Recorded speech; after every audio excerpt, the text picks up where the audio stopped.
Hello, and welcome back to the Closers Inner Circle podcast with your host, Denise Griffitts and Ben Gay III. Today, our episode is proudly sponsored by Damon Lemby. He is the CEO of Learn It and the author of the Learn It All Leader, Mindsets, Traits, and Tools. Now, Damon is passionate about helping individuals and organizations thrive through continuous learning and leadership development. His work is a must read for anyone who is looking to grow personally and professionally in today's ever evolving business landscape. Thank you, Damon, for supporting this episode and for your commitment to empowering leaders everywhere. And you can connect with Damon at learnit, learnit.com. And our topic today, what do you do for a living? And that's all about timeless sales strategies from the Closers Part 2.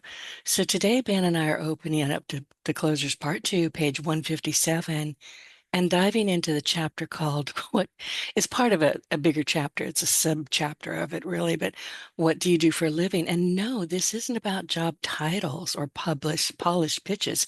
It's about getting crystal clear on the real value that you bring to the table. So we're drawing on wisdom from some of the greats. Elmer Wheeler, who famously said, find a need and fill it. Didn't he also say, not the steak, the sizzle, something like that? I'll ask Ben in a minute. Tell the sizzle, not the steak. There you go. I knew it had something to do with steaks and sizzles. I don't eat steaks. I didn't know. And Zig Ziglar, who reminded us that you can have everything in life if you want, if you'll just help enough other people get what they want. And Fred Herman, who nailed it with people don't buy drills. I love this. People don't buy drills, they buy holes. You see a pattern? So my point for this is great salespeople don't push products, they solve problems. And whether you're just getting started in sales or you've been at it for decades, this conversation will help you rethink how you present your value so that it resonates and it builds trust and it drives results. So if you're ever struggling to answer that simple question, what do you do? I've had that happen to me. This episode is for you. So, Ben, good morning. It's Wednesday, and I'm glad to hear your voice. You haven't heard my voice. Oh, well, I you did did. briefly. I did see. I wasn't lying. I wasn't going to lie straight out of the chute. I did hear your voice. So, what's up with you? Do we have questions? I know you always have some great questions from our audience. Yeah, I do. And questions and comments that came up during the week, I try and keep a sort of a little separate file. And I think, oh, that would be good for Denise's show. So, No, yeah, no, I've got, no. Our show. well, I'm being humble. It's hard for me to be humbled. Don't interrupt when I'm being humble. Sorry. I'm going to go sit in the corner and hang my head now. I'm really not, but sorry. You know, it comes across so seldomly that it's important we let my humbleness hang in the air from I have time to learned my time. lesson. I won't do it again. So, anyway, first of all, I have an announcement. Some of you listen to us and me on different channels and different podcasts, and maybe you're on my Facebook page or whatever. Uh, so, you may have heard this, but an old friend, Jason Williford, who I met, I don't know, 25, 30 years ago when he worked for a dear friend of mine as a retail salesman, in-house salesperson. I was telling Gigi the other day, I'm so glad that I was nice to Jason, or must have been nice to Jason, because he called out of the blue the other day and started through the thing I've heard hundreds of times and I've always said no to, about doing a Ben Gay book, not another closers series. That's a separate issue, but a new book. And the working title is Ben Gay the Third. I'm picturing this big bold letters, subhead, Born to Sell, dot, dot, dot, as are you. And that was, he started into it. And I said, well, Jason, I don't know. I'm really not interested in doing that. I ghostwrite other people's books. I could write this myself if I wanted to, but I haven't because I get writer's block when I start writing. Ben Gay's a wonderful person, although he is. It somehow seemed a little creepy to me. He said, well, let me be the creepy one. He said, I've known you for years. I know your reputation. I know people who know you, etc. And oddly enough, Gigi, my lovely bride, had sort of shifted gears on this herself a month or so ago when somebody else brought it up. She said, maybe you ought to do it. In result, Jason Williford talked me into it. And yesterday we did our first in-depth interview where we dig around in the toolbox and see what I've been through, good and bad, starting at birth, actually starting at inception, December 7th, 1941. Pearl Harbor Day is the day I really began. 9 months later, I was born. So starting from there, growing up, etc. And now in the next interview that I do with him, we're going to get more into the business thing, which is what people really care about. But when it says Born to Sell, as are you, that's the working title. My point there is everybody can be trained to sell. There are people who take to it easier. I used to teach swimming and at the YMCA summer camp, and some kids lined up on the edge of the pool and said, all right, class, today we're going to hear splash. And he or she is gone across the pool. They're not waiting for the instructions. They were natural and they'd seen somebody else do it, or maybe they had a backyard pool or something. So, yes, some people find it easier to sell, but all people can be trained. I had a pleasant personality, and so maybe it was a little easier for me, but I didn't know anything about selling. Everything I know about selling was taught to me by other people. My father, Zig Ziglar, uh, Earl Nightingale. Uh, Dr. Napoleon Hill taught. yeah, Dr. Napoleon Hill. Think and Grow Wow. Rich, oddly enough, he told me he wrote originally with a different title as a sales book, How to Sell. And it turned into a little more philosophical thing. And then when it got loose in the public, they all were looking for the deep philosophy and the secret message. Well, he I was know trying, it. I know what that message is. well, share it Just with me read the right after I darn say book. this. Go Uh, ahead. it was a sales book, and the secret message was what? Take action. That's right, He says action. it multiple times, and people just, I don't get it. You Yeah, didn't read the book then. that's they're going. That's interesting. Yeah, take action. Okay, where's the deep dark secret?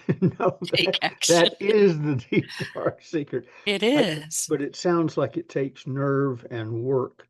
So I think people shy away from it. Somebody, Henry Ford, or I don't remember who it was, said great opportunities show up for everyone, but unfortunately, they're frequently dressed as work clothes. I think it was him. And I wanted to go back a little bit because you and I were talking about this book, 3 or 4 weeks ago. Um, we were just chatting. It wasn't on the Mhm. radio. And you were asking me, should you do it? Because you even then you're like, I don't want to do this. You were kind of Yeah. whiny about it. You just didn't want to do Whiny? it. Is that what Yeah, you just said? that's what I just said. Ask your wife. She'll tell you the same thing. But you were really trying to talk yourself out of it. It just True. I don't know if you felt like it was just too grandiose or you too braggadocious. I don't know what it was, but you really weren't interested in doing it. And I kept saying, Ben, one of the reasons I wanted to have this podcast with you is so people can get to know you and your terrific stories and all these amazing people you've either worked with or met or hired. I mean, you've got these astonishing stories that they need to be told. So then we went a little bit further and you said, well, okay, let me think about it. Should I do it as part of the closers? And what did I say to you? No. No. And I said it with, like I said it to my mom when I was born, no. She said it's my favorite word. But I did my best to convince you that it needed to be a standalone book with a standalone topic, title, and cover. And I think you took my advice. I did absolutely. However, I am cheating a little bit. Oh, I, yeah? I told Jason the other day to make it blue. Ah, I'm demanding white. So it doesn't It's- look like the ugly stepchild in the batch. Is it going to be the same color as the closers? Because that's a Well, very yeah, dark blue. but not. not the style at all, a different style, maybe my photograph behind the type. I don't really know. I'm not an artist, but I want it to be blue has been good to me. Yeah, yeah. And it's an easy color. Look, when I'm looking for your books, I don't have to look hard because they're stacked next to me, but I recognize that color instantly. So I get Yeah, what you're saying. yeah. That's the only compromise. I can sort of squint and say, well, it's sort of part of the closer series, but you talked me out of that. I Uh, did. yeah. Well, I'm glad that it's working out because I think, and I've thought this for a very long time in all the years I've known you, that that book needed to be written somehow, somewhere, somebody, but it needed to be written, and I'm glad you're doing it. Well, it was Jason Wilford. And it's funny how things happen. Uh, I announced on Facebook or I don't know, somewhere, or responded to one of his posts that we were going to do it. And several of my old friends, said, fantastic and all the nice things people seem to say. But I'd forgotten how many of them knew Jason Williford years ago. So all of a sudden, and sometimes instead of talking about my book, they're talking about how much they've missed each other and they haven't seen each other in Wow. 25 years and so on. So, sort of an old gang club has reunited around the subject. But Jason Williford is really something. I knew as a salesperson in several different places, and then as the sales manager and owner of some businesses.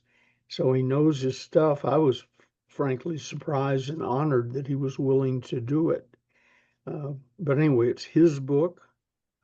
He's going to write it. I'll cooperate, be interviewed. Um, I, I'll edit it lightly. He's a good writer, but I'll look at it like I do with your stuff. I look at all your stuff, and then you say, "What should I change?" I say, "Nothing." You know, Yeah, I don't think I've changed more than one word I know. one You've time. told me that before, and I'm like, really? Yeah, I'm just and shocked that every was time you say go with it.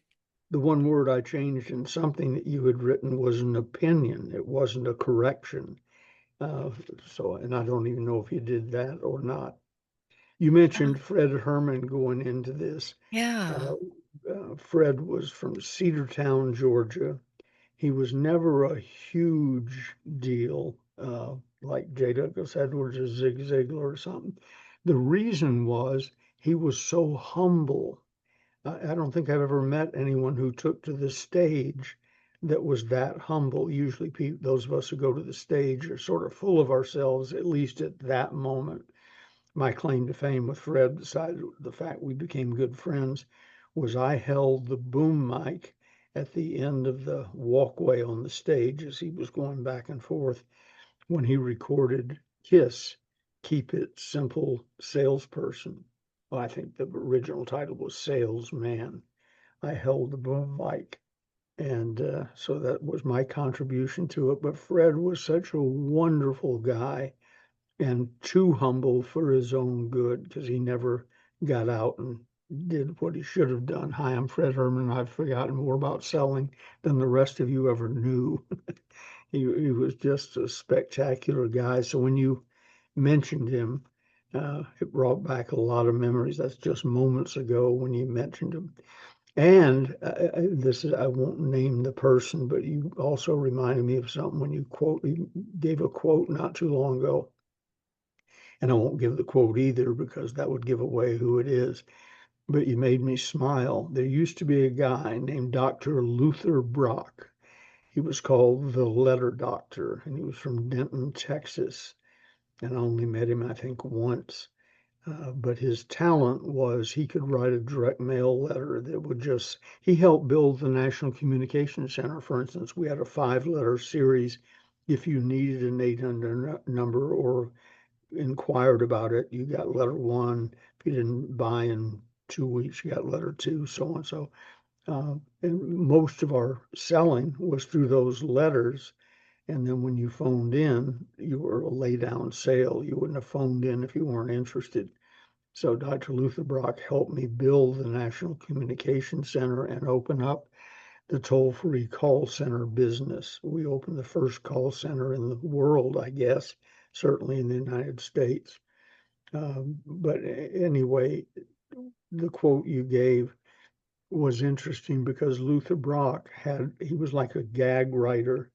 Gag writers submit their jokes to, whomever's popular at the time, Jay Leno or the nighttime host. I don't know any of their names anymore, and stand-up comedians and so on. You pick the one you want, you pay the fee, and that's now your joke. Anybody else who steals it runs into copyright problems and so on. Well, he put me out of kindness, I guess, on the first. I got the thing first. You were supposed to get the profound quotes he'd come up with that month, pick out the one you want, or two, or whatever. And I think they were $50 a piece, which was today would be about $500 a piece. So it wasn't a casual decision. And then initial it and put it in the envelope he provided to send it on to the next person. I don't know if it ever got to the end of the list. Probably they were all filled out by then. But anyway, around came the list one day, and a quote that is now very famous was on the list. And I looked at it and I said to myself, that's a little long and cumbersome. It was intriguing, but long and cumbersome. So I passed on it. I don't know if I picked anything else off that particular list or not. So I saved myself $50 and lost one of the most popular quotes ever in the English language, or in the business language anyway. So when you mentioned that earlier without realizing it, I flashed back. I could picture myself in my office looking at that month's submissions and thinking, no, that's no good. And now 25, 30 years later, there you are quoting it to me. Amazing how things go around and come around and so on. Speaking of quotes, uh, a guy called the other day. He's a coaching client. He's a mentee uh, of my service, and he wanted to know, it was something about copying. Could he copy sales infiltration, the last chapter in the closers part two? And I said, well, I can't prevent you from doing that. And he said, well, I'm good because I want to. It's so strong, and I want to run off about 500 sets for my people. And I said, no, no, excuse No, me. no, no, no, no. Even I'm going, oh, heck no. Yeah, a copy for your mother, Right. You put it on or your wall, you put it on your whiteboard, but that's a yeah, copy. But 500, that's that's theft. copyright infringement. Yeah, that's theft. I'm sorry. But it made me think of something Zig used to have at the end of all of his cassettes back in those days, maybe even records, but certainly back to the cassette days.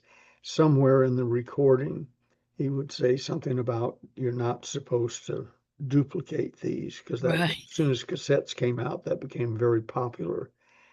This is great, duplicate it for all of our people. And Zig had a phrase at the end that said, I haven't thought of it in years. So this guy asked me, you're not supposed to duplicate this tape. The law, this is the quote, the law forbids it. Your integrity prevents it. Ooh, Isn't that good?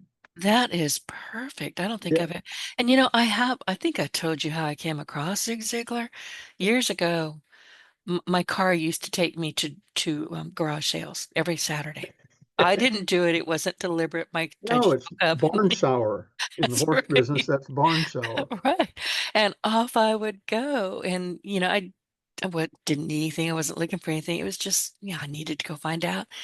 And I came across this little plastic binder. It's a little square looking binder. I didn't even know what it was. And it was 5 cents, and I could afford that. So I opened it, and there were six tapes, and three on either side. And they all said Zig Ziglar. And I said out loud to anybody who was there, I said, what's a Zig Ziglar? Nobody knew. Nobody knew. So then I had to go hunt for a boom box or, find a way to listen to these things. And the minute I heard his voice, I was instantly entranced and just absolutely fell in love with Zig Ziglar. He was something. I met him, as you know, because we answered the same ad Right. on September 15th, 1965, a Wednesday. And we met at noon that day because that's how long I was given to get to the meeting or to never dial that number again. Skidded into the room, said, "Hi, I'm Ben Gay," to the lady. She said, "Hi, we've been waiting for you." And behind me, you've heard the story. I hear this southern voice say, "Ben Gay." Well, with a name like Ben Gay, you get used to Ben Gay jokes. So I turned around and said, "Yeah, my name's Ben Gay. What's yours?" And stuck out my hand. He said, "I'm Zig Ziglar." And I said, "You're with a name like Zig Ziglar, you're making fun of Yeah. Ben Gay? You got Well, to be that's what I kidding." said. I didn't say who is Zig Zig. I said, what is a Zig Ziglar? So it's an interesting name. Well, we had answered the same ad, a little ad in the Atlanta Constitution. Probably it was the morning paper back then. And it said, if you know anything about marketing plans and want to make more money, dial this number. Well, the reason I was reading the want ads was I desperately need to make more money. I was working for my father, but it wasn't a get rich quick program, calling on grocery stores as a food broker. And so I dialed the number. Long story short, he gave me an hour to get, he gave me 10 minutes to get there. And I went skidding in, and Zig and I had that conversation with my business partner, Jimmy Rucker, the greatest salesperson I ever personally worked with.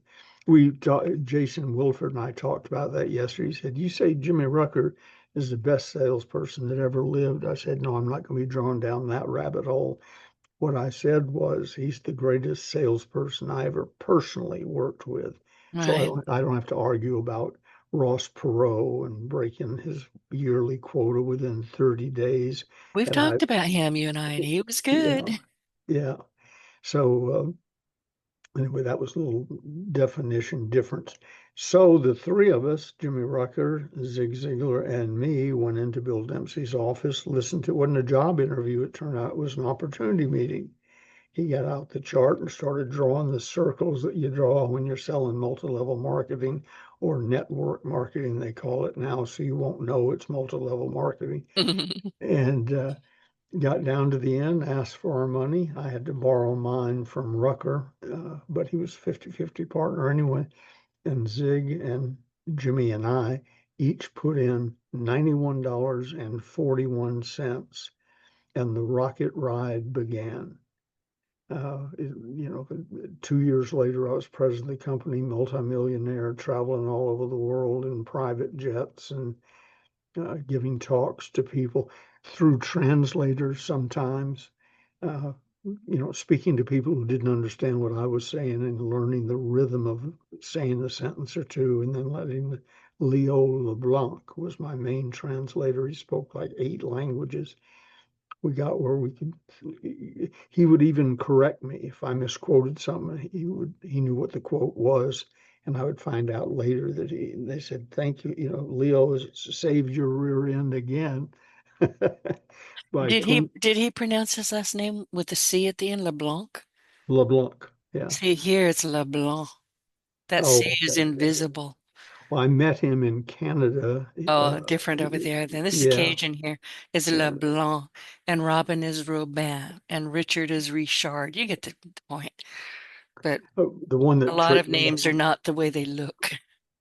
One that tripped me up when I first moved to California. I met somebody in a meeting. I looked down, he had a name tag on.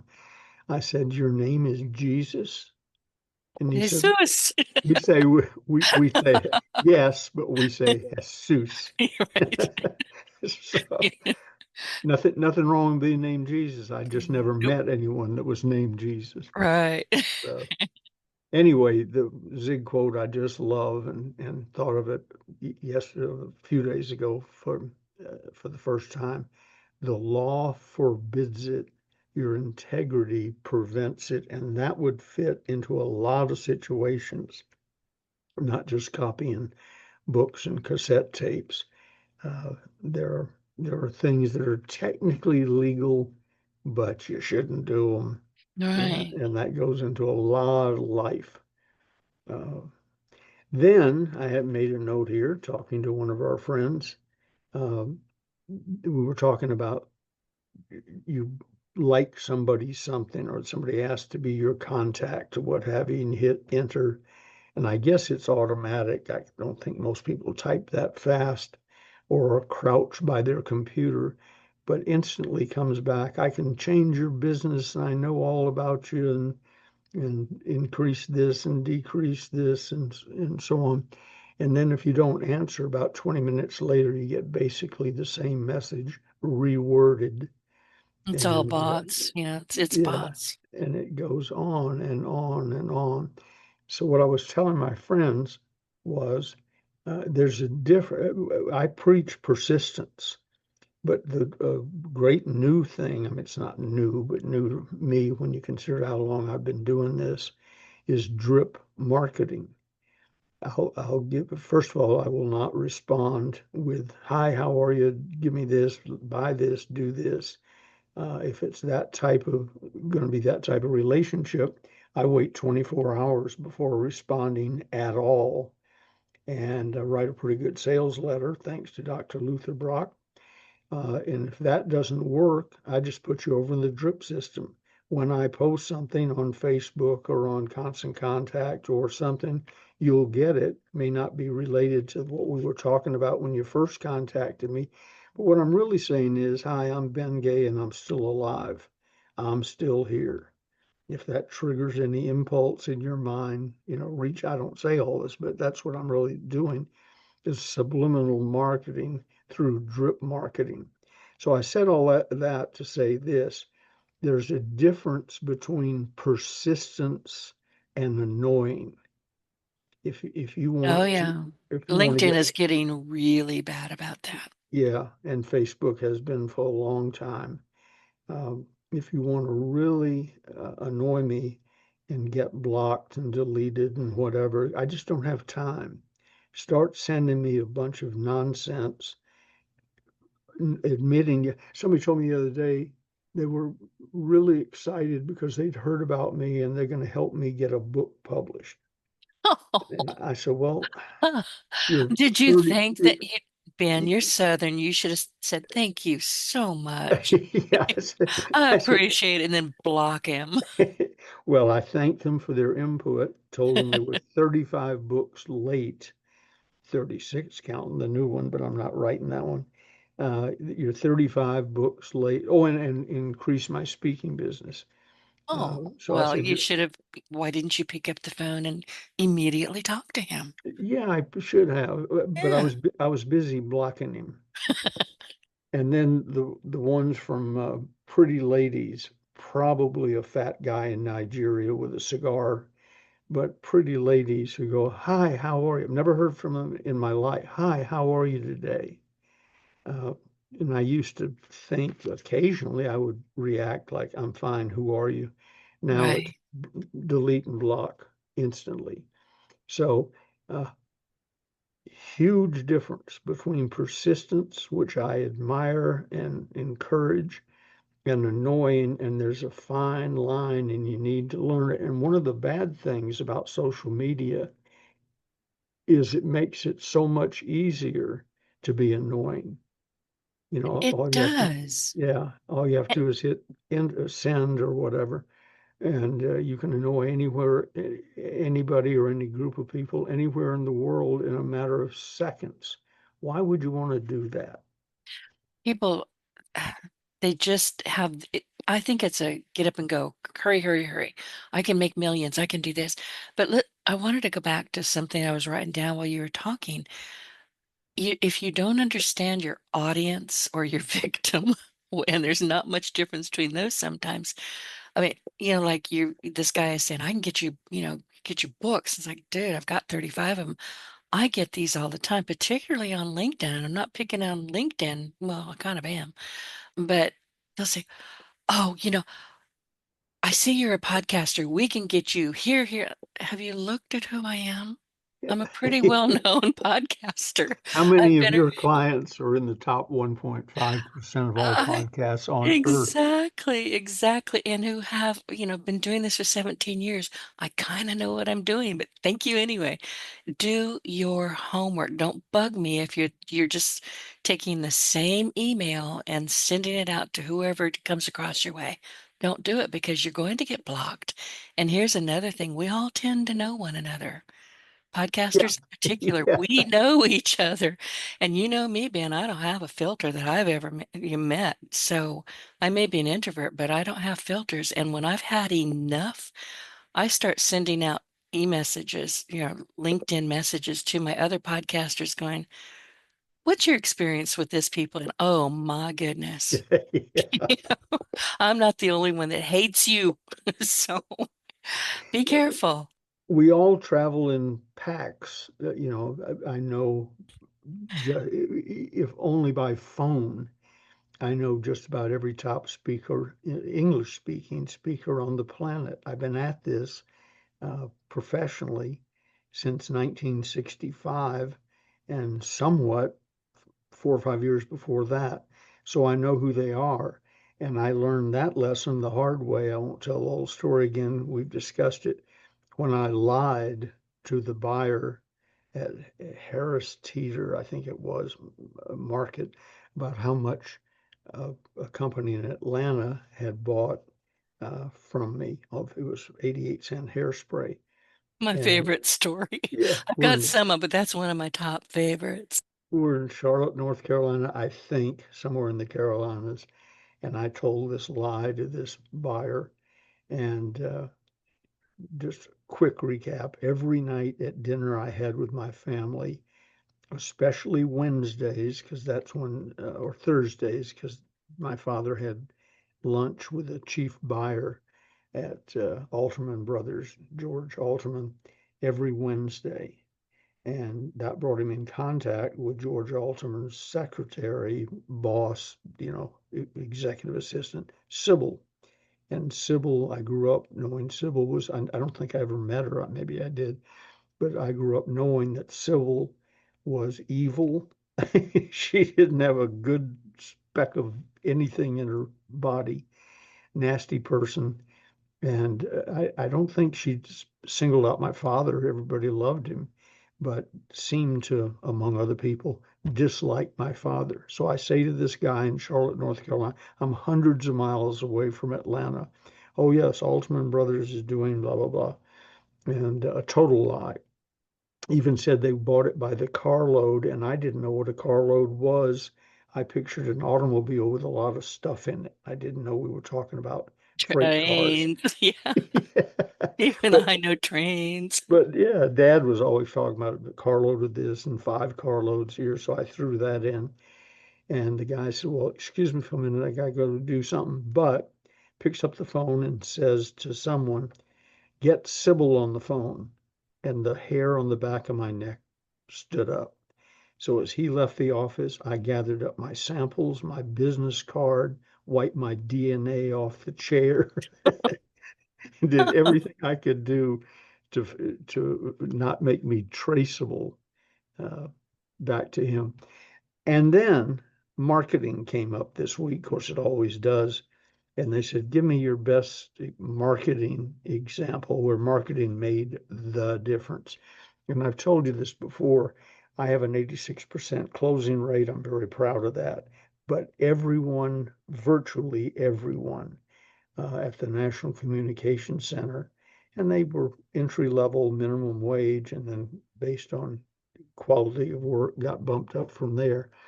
They all had 100% closing rate because you didn't pick up your phone and dial 800-824-7888, the number we started the industry with, unless you're ready to buy. Or so you had one last question you needed answered.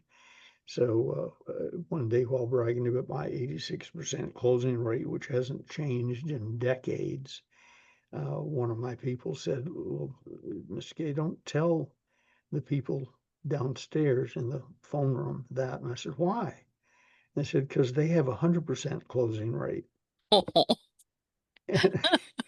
And said, "Oh, Yeah, but you might they're cause talking them to a warm system though. Yeah. to." Yeah. And that's sort of the difference between selling and marketing. If they were Right. sitting in an outgoing sales room making cold calls to people, you got to sell. If you're Yeah, you sitting do. in a Yeah. room taking in people who've been referred to you by an ad, by another person, by whatever, that's marketing. And the best example I told them that I had, and again, you've heard this before, but some things are worth repeating. When we were running the 800 answering service, one of my jobs, everybody got a publication. Somebody had, good housekeeping. Somebody else had some, and with a little penknife for cutting out ads that didn't have 800 numbers in it, which was almost every ad. When we started the National Communication Center, almost 90% of all Americans did not know the significance of an 800 number. They didn't know it was free to them, uh, anything, almost 90%. So we had to create an industry and then educate the customers as to what we were doing. So they're clipping out ads. Mine was the Wall Street Journal because I was going to read it every day anyway. And one day I saw this little ad, cut it out. The only thing that caught my eye about it really was it didn't have an 800 number. Pardon me. But it was something about um, a book, I thought, and the closers. So I clipped it out, paper clipped it to a typing request to send it down to word processing, and thought, well, what the heck? And I reread the ad, attached my check. I think it was $14.95 back then, and sent it down and never gave it another thought. Uh, but a few weeks later, this package that looked like it came from the Unabomber arrived. And I opened it up, and it was the closers that I guess I had bought. It took me a while to put the two together, but that I had accidentally bought while trying to sell them an 800 number, which I didn't do, by the way. I bought their book. They never signed up for the 800 number until I got the book. Uh, so here comes this ratty little book. I flipped through the pages like you do when you get a new book, and they shot all over my office. It had been so poorly bound, the pages weren't really stuck into the binding. And of the ones who stayed in the book, about half of them were printed, bound in upside down.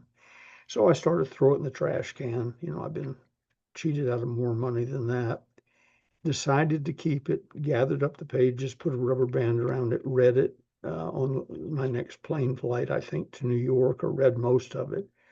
Got off the plane at LaGuardia, went to a payphone, dialed the number in the back of the book. I was surprised they had a number in the back of the book. It was a regular number. I said, "Hi, I just finished reading the closers," and they said, Roy Brandley, I think was his name, said, "Mr. Gay, how are you?" And I paused, because I didn't say my name before a caller ID, and I was at a payphone in an airport anyway. And I said, "I didn't say my name." And he said, "Well, we printed 500 copies. We ran one ad one day in the Wall Street Journal. We sold one book. So Ouch. if you've read the closers, your name is Ben Gay. You live in Placerville, California, and we're happy to have you as our only customer."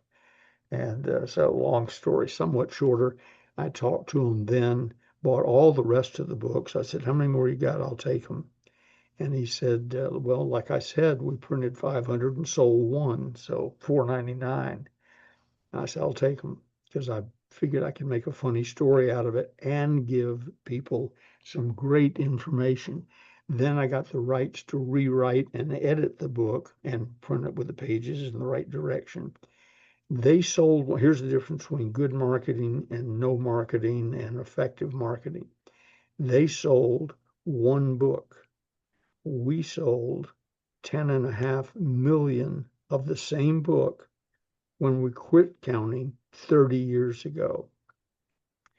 But Same this was basic. after you took it over and rewrote it and repackaged it. Yeah, well, I didn't really repackage it. It looked like it did when I first, now it's done fancy in the Right. closers part one and two, three, four, five.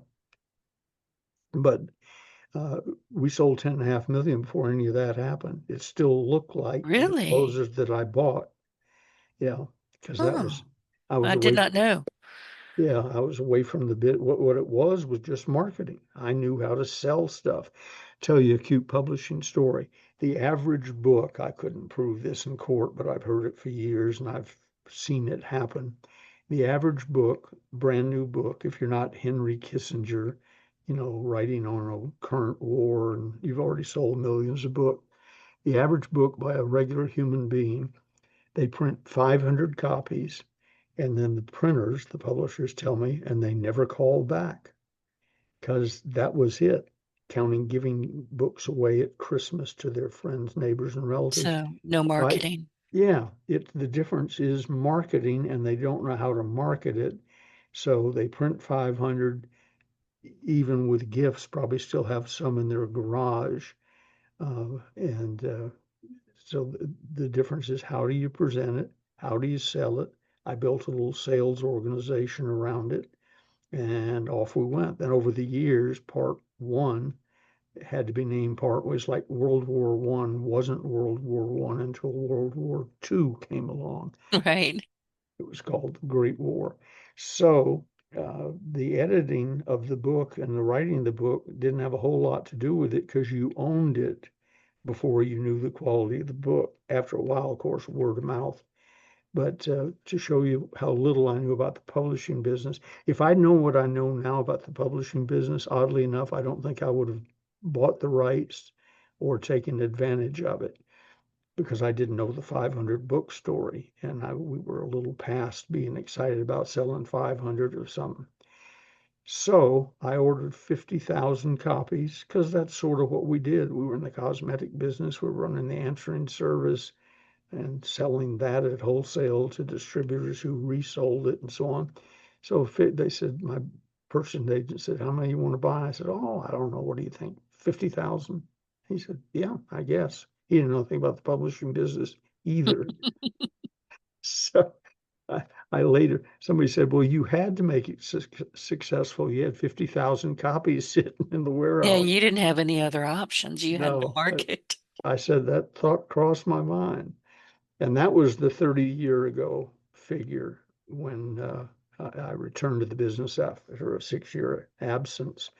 I found out they hadn't been keeping track. They'd changed printers 4 or 5 times. So I couldn't prove any figure. Back then, I could prove 10.5 million. So that's the figure we go with, although it's substantially more than that. And then two quick ones. I was asked by somebody during the week, uh, what do you, what are the best advertising specialties, like pens and so on. Pens, although most common, with the name written on the barrel of the pen, are the most common. And I guarantee you have several in your home and office with so and so dentistry on the side, so and so bank. And probably you couldn't pick up any one of them and tell me what it says without looking at it. They're just meaningless pieces of driftwood in our lives. And I But won't use them because they're terrible. I many of use, them are. yeah, I use a particular kind of, it's a roller ball. I buy them, by the box, and when I get a little low, I buy another box. I won't even sign something at the bank. I take my own pen with me. Don't Yeah. hand me a pen, and I have a Mont Blanc, but I don't care. It's clunky and ugly, and it was a gift. It's like, okay, thank you. I have never used it because it writes terribly. Somebody offered me one somewhere where we were checking out the other day. They said, they spun the little bucket around what's got pens in it to sign. I said, no, I brought my own. Thank you. And they said, well, Yeah, I do the same.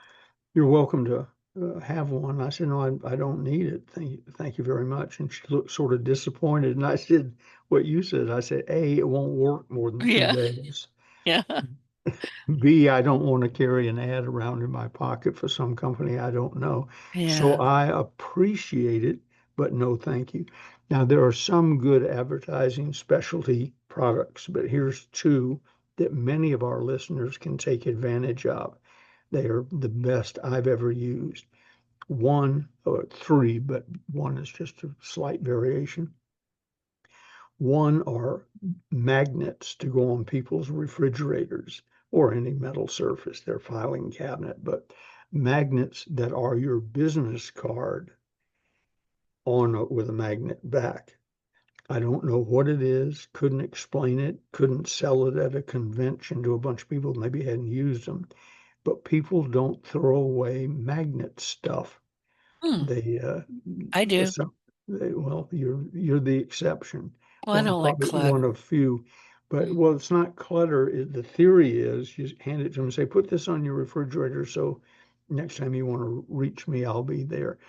Well, they don't put it on the refrigerator so they can reach you. They put it on the refrigerator to hold the thing they're really putting up, the top yeah, of the picture of their picture. cat or their grocery list or Yeah, something. it could be the grocery list or a Right. picture of their great niece or somebody. We have one of our great niece on the refrigerator right now, held up by somebody's magnet.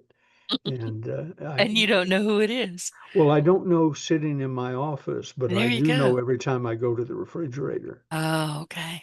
And the other place you put them, it depends on again what you're selling, is where the thing you're selling is, if there's such a thing. For instance, if you're a plumber, get the sticky back, peel off business cards. Looks just like the one in the magnet, looks just like the one in your pocket, and put it on the inside door. Doesn't show anywhere unless the door is open to the underneath where you keep your dishwashing stuff and ant spray. And well, I'm trying to think what's under our sink, ant spray, whatever. Put it there because that's where they're going to be on their hands and knees when the disposal doesn't work. See, now And that's logical. I wouldn't mind that at all. okay, and there's lots of businesses that applies to. And I've said to people who fix something for us as they're getting ready to leave, I said, "Thank you very much. How am I going to remember to call you again?" Well, you'll remember this. No, I won't. In fact, if you do a good job, I'll be calling your son or daughter 30 years from now. True. But yeah, there's some things that are not going to be there every day, fixing the disposal or the leaky pipe or whatever. But put that one, the peel off the back one, where they're likely to be. We have on the front of a metal filing cabinet, one of those 6 foot tall jobs. We have a peel off the back. It could have been a magnet, but this one happened to be a peel off the back thing of our local supplier of business, a local wholesale supplier of business supplies. And I encouraged him one day when he delivered. I said, "Do you have one?" He said, "No, but I'll get one." And so they printed up a bunch of them. He made a special trip. He said, "I'm here just to put this on." He stuck it on the file cabinet. Now, unless they screw me over in some way, I wouldn't order from anyone else. I've had a Right. pleasant experience. They went the extra mile. I've bought from them before. Uh, and there's the reminder. We're out of fill in the blank. Uh, Say to somebody, please order these. And here you go. Got a pencil? Yeah. Dial, blah, blah, blah. And I'm reading right off the business card. And then the other version of that, there's 3 versions: magnet, peel off the back, and the other one is paperweight. You can get them from anybody that sells. I don't know where they get them, but you can get them from anybody who sells advertising specialties, maybe even your printer. But it's lucite. It's 3 or 4 times the size of a business card. Heavy. That's what a paperweight is supposed to be. And you just get showing up through the plastic or through the lucite, whatever it is your business card. Oh, Ray Considine, because it has value. Ray Considine, our buddy who wrote Wamish, Why Are You Making It So Hard to Give Me My Money, gave me one of those from him and his co-writer. I'm trying to remember what his name was, and the paperweight's too far away, but that's sort of the point. I don't have to remember it. I have it on my desk. Every time there's something I don't want to blow away, I put the paperweight on top of it. Ray, unfortunately, is gone.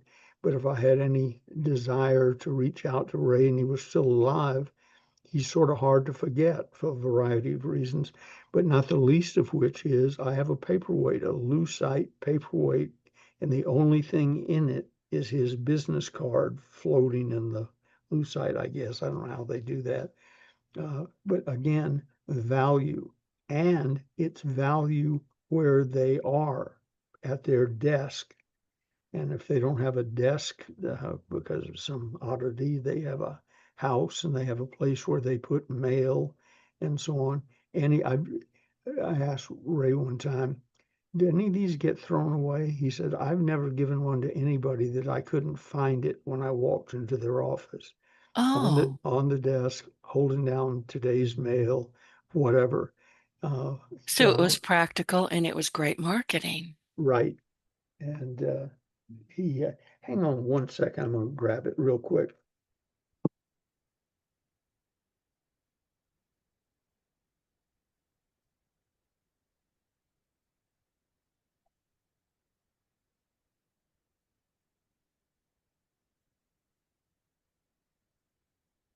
On the back of it, it says Bengay III, your loyalty and continuing support confirm you as an honorary Wamish ambassador with our genuine thanks, Ray Considine and Ted Cohen. Ray, I remember Ted Ted, Con, yeah, because Cohn. I just found it on Wamish. and who made this one for them. They may not be in business anymore, but maybe they are. And if they are, order this. Is Deco, DECCO Awards. And their phone number, when he gave me this, was 626 577 6315. 626-577-6315, Pasadena, California, where Ray used to live. That the business cards in the three forms, business card itself, peel off the back, magnet version, and then stuck inside this lucite thing. The best I've ever had. Hugh Harris, uh, Dixie Home Crafters, he now owns a chain of restaurants. But Hugh Harris, one of the great salespeople in the world, I got them doing the magnet thing. They bought them by the hundreds. And the people who have that phone number now, Dixie Home Crafters is out of business. The people who have that phone number somehow contacted Hugh and said, how many of these you put up? Because people are still dialing based on, Oh, now it's time to get insulation for the attic. all Well, right. Dixie Home Crafters right there on the front of our refrigerator and so on. The best advertising specialty things I've ever seen of all the things I've sold and given away and what have you. So do that. And see, I'm Then, writing all this down because when I start sending my books out, I've got a whole list of when my book, the Closers Part 4, is published that are going to be gifted to a lot of people. sure, But I want something in it that they can use, not just the book. The book's going to go on a bookshelf, but I want them to have something like what you're talking about that will be in front of them when they need it. absolutely. And an easy reminder for them. And as Right. you know, the books that come from me are signed, dated, and they have a sticky back business card in them on the front page. We could print it in when we print the book, but it wouldn't pop out like a full color business card. So we peel off the back of a business card, put it on at the bottom center of the first page of every book that leaves here. And we're not hard. People say, I've been looking for the closers everywhere. Really? Just listen to us. We'll tell you where Yeah, they well, are. that and can you read? Right, The right. person who told you you ought to get it had a book with the name, address, phone number, etc. in it. So make it easy to find you and anticipate where they're going to be when they go looking for you. And then, with what little time we have left, specifically, what do you do for a living?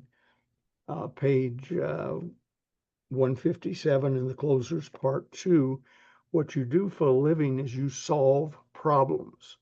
And even if you have to create them or make the customer aware of them, you got to have a problem in front of you to which you have the solution for a fair and reasonable price. You can solve that problem, even if they only where they've had it for 4 or 5 minutes. but you're a problem solver. How do you do that? First, you don't sell your widget or your company, you sell you. People buy. I know you're going to get tired of hearing this, folks, but it's so true. People buy from people they know, like, trust, and with whom they feel safe. And you don't have to have been in the sales game for 60 years to achieve that. I make new friends all day, every day. And if I'm calling on someone in their office, even training somebody else's salespeople, I'll make the sales calls before I write and approve the script. I want to know that it works. So I go in the office and a cute one day I took some people out. They were selling pre-need funeral insurance. That's where you pay for your funeral ahead of time so other people don't mess it up. And In my family, we just hefty bag. yeah, that and make sure they die on a Wednesday when the truck's coming by. The but we went out and did a bunch of calls, and I'm making up numbers. I didn't write it down at the time. I only know it by quoting it frequently. Made 4 or 5. So I made sales calls, 6 or 7, set 4 or 5 appointments on the phone, went out, and it's not easy to get people to invite you into their home to talk about their impending death. So set up 4 or 5, went and called on them. Every single one bought. One, I think, had to set up financing, but we came away with all but one paperwork signed and done, and the other one came in a day or two later. We're driving down the street in Marin County on North San Pedro Road. I'll never forget where it was. And this guy says, "That was interesting, Mr. Gay, but I would have learned so much more if these all hadn't been lay down sales." And I pulled the car over to the side of the road. I said, "Son, 86% of my sales are lay down sales. People buy from people they know, like, trust, and with whom they feel safe. And I accomplished that while you were scratching your ass looking for a place to put your briefcase." But it's So, true. You've done all of yeah. the work. I mean, you did a whole ton of it before you even knocked on that door. hmm The Huh. trick is to turn your own leads into marketing situations. In other words, you're not there to sell them. You're the guy that they learn something about. You're the guy that know, like, trust, and feel safe with, and so on. And then you sell yourself, not the burial plot of the columbarium. You sell yourself. And then when you ask for the order, my close being 90% of the time, based on what we've discussed, here's what I suggest we do. Get the matching columbariums, the side by side ones, so your husband and you and da da da and the kids or whatever. But this is what I suggest I do, and I've filled out the paperwork, turn it around, hold up the pen, hand it to them. It's then their job to say no, or I got to think about it and so on. But I've pre-done all of that stuff. Right. Here's how this works. Here's how this is going to come out. Uh, and so they don't tell me they got to check with their brother-in-law in Cleveland because I already told them that doesn't fly. And we've already laughed about that. So I sell me, and then me endorses the product or service, and 86% say yes. Some squabble a little bit, but 86% succumb and buy. And I leave with a clear conscience because I only sell quality products competitively priced to qualified people. Pretty simple. Exactly. Tell people we are about to go dead here. Yeah. Tell people where they can get their copies of the closers with free shipping and that famous sticky business Business card that's in card. it. I signed have them. and signed and dated with an That's right. unconditional, no questions asked, lifetime money back guarantee. Go to stores, stores dot ebay dot com, com, / all one word, Ronzoni Books, RONZONI Zonebooks. Orders reaches our office by noon, excuse me, by 2 p.m. Pacific time. It'll go out that day, Monday through Saturday. Sunday, we don't take or we take them, but nothing happens to them till Monday morning. Well, that makes sense. I have to I have to tell you a funny story about, and you mentioned Sybil, and I started writing down because I've been wanting to share this with you anyway. But I know a couple of weeks ago, recently, you were telling a Sybil story, and I'm always fascinated by her. And I remember telling you that if I ever got another female cat, I don't go looking for cats. There is an invisible sign over my house, my car, my head that says Yep. Schmuck lives here. Yep. It's true. It's a flashing sign. But I've told you that my next female cat would be called Sybil. Well, it looks to me like the feline redistribution system is at work because I've got that one feral that's out there. He's a little black cat. He's been out there for about a year. I've named him Gideon. I can't touch him, but he shows up for breakfast and dinner right on time. I can set my clocks by this guy. All of a sudden, I realized that he had a companion out there, tiny, tiny. If she's 4 months old, it would surprise me, but little calico cat. So if I am ever able to grab her, nab her, and get her spayed, she's going to be Sybil. All right. Well, Yeah. so Sybil, who's probably in hell, would be looking up and Ow. the way she was described to me, she didn't have any redeeming qualities. Oh. Well, I may have to rethink Sybil. Put in your notes next time we're together, ask me about trust and George Alterman, that guy I was just talking about, the buyer at Big Apple. And we'll make a little segment out of it. Okay. You just talking about Sybil reminded me of that. Well, every time I hear you talk about Sybil, it cracks me up. I mean, I can see you, looking at the door and go, should I go out the window? You were going to get out of there come hell or high water. Without It's a him great knowing my story, name. I felt like right? saying, "My name is Bob Smith." Remember? Yeah, don't forget me. Well, listen, everybody, that's a wrap for today. And remember, great salespeople don't push, they solve. So take what you heard today and think about how you present your value. Write that down, value. Make it resonate, earn trust, and drive real results. People will remember you when you give them value and they like you and they trust you. So we will see you next time on the closers. And until then, keep solving and keep closing. Ben, I'll see you next week. All right, dude. Love you. Love you too. Tell Gigi hi.